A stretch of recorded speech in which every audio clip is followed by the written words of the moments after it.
के स्वास्थ्य मंत्री सत्येंद्र जैन को हवाला मामले में 9 जून तक कोर्ट ने ईडी की हिरासत में भेज दिया है, जहां ईडी अब सत्येंद्र जैन से पूछताछ करेगी।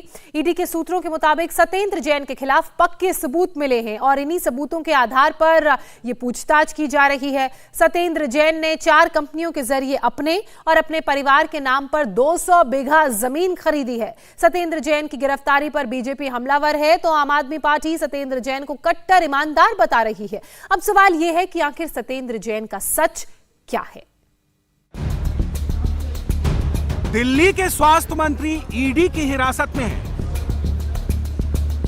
दिल्ली के मंत्री सत्येंद्र जैन की अदालत में पेशी हुई और फिर रातें हवालात में काटनी पड़ी। 9 जून तक सत्येंद्र जैन ईडी की हिरासत में रहेंगे, लेकिन इस दौरान आम आदमी पार्टी सत्येंद्र जैन के बचाव में खड़ी हो गई है।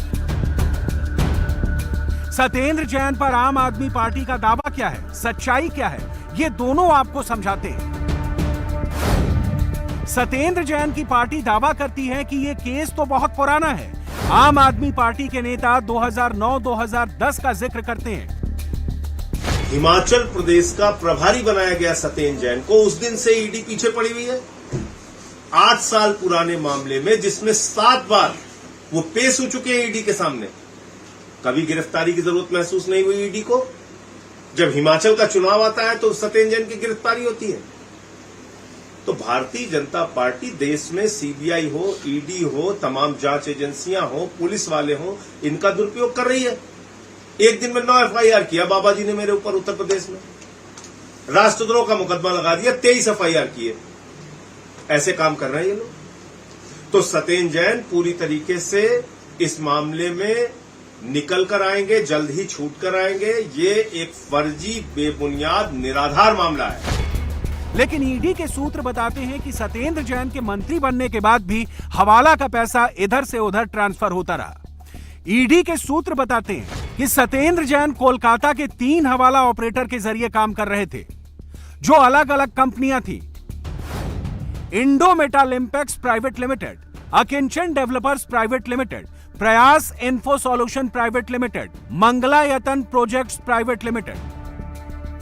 ईडी के मुताबिक साल 2010, 11 और 15, 16 तक इन कंपनियों के जरिए हवाला कारोबार हुआ। ईडी का आरोप है कि सत्येंद्र जैन और उनके रिश्तेदारों को फायदा पहुंचाया गया। ईडी के पास बाकायदा पैसों के लेन देन की एंट्री है। ईडी के मुताबिक कोलकाता के जीवेंद्र मिश्रा, अभिषेक चोखानी और राजेंद्र बंसल ने 16 करोड़ 39 लाख रुपए पहुंचाए। ईडी के मुताबिक कागज पर कंपनियां बनाई गईं और पैसे ट्रांसफर होते गए।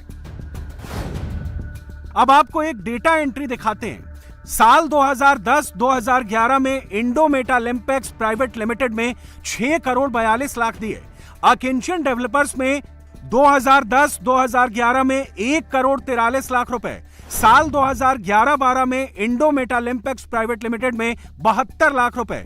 प्रयास इन्फो सॉल्यूशन प्राइवेट लिमिटेड में 2011-12 में 1 करोड़ 80 लाख रुपए। इंडिया टीवी हर वक्त हर जगह डाउनलोड करने के लिए सर्च करें India TV news Google play store या ऐप स्टोर पर।